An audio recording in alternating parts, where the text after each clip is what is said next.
नमस्कार शेतकरी बांधवांनो, 9x5 अंतर आहे बरोबर. तैवान पिंक पेरूचा प्लॉट आहे. आपल्या सोबत जे शेतकरी आहेत, काका तुमचं नाव सांगा. गोविंद तुकाराम माळी. मखमालाबाद नाशिकमध्ये आपण इथं आहोत. विषय हा महत्त्वाचा आहे. ड्रीप इरिगेशन जे असतं याला, तसं वरती बघायला गेलं तर वरचा थर हा डीप ब्लॅक सॉईल आहे बरोबर. इनलाईन नक्की करायची की ऑनलाईन करायची ड्रीप सिस्टीम, हा महत्त्वाचा विषय असतो.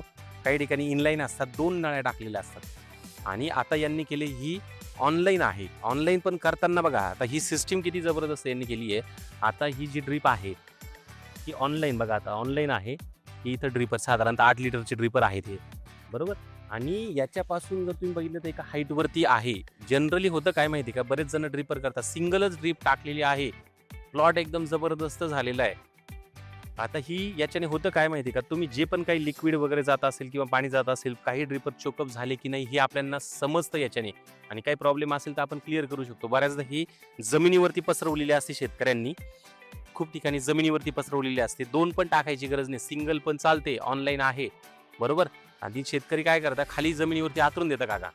आणि त्याच्याने होतं काय माहिती का, ज्यावेळेस मोटर बंद होते सक्शनच्या याच्यात माती त्याच्यात जाते आणि ते चोकअप होऊन जातं. आणि चोकअप झालं, काही झाडांना पाणी मिळतं, काही झाडांना पाणी मिळत नाही, काही झाडांना खत मिळतं, मिळत नाही. त्याच्यामुळे प्लॉट हा अनइव्हन होतो. हा जर प्लॉट जर तुम्ही बघितला पूर्ण सगळा प्लॉट एक सारखा आहे, एकाही ठिकाणी निमॅटोडचा विषय नाहीये. म्हणजे पाण्याचं नियोजन सगळ्यात महत्त्वाचं असतं आणि प्रत्येक ठिकाणी पाणी हे जायला पाहिजे प्रॉपरली, त्यासाठी ड्रिप इरिगेशन असतं. आणि काका तुम्ही केलेलं जे नियोजन आहे वॉटर मॅनेजमेंट, तुम्ही याच्या अगोदर पण म्हणजे द्राक्ष बाग होता ना तुमचा? द्राक्ष बागात. चालेल. तर हे महत्त्वाचा विषय तुम्हाला ड्रिप इरिगेशनचा सांगायचा होता. अशा पद्धतीने करा म्हणजे ऑब्झर्वेशन आपल्याला करता येतं. धन्यवाद. भेटूया महत्त्वाच्या व्हिडिओमध्ये.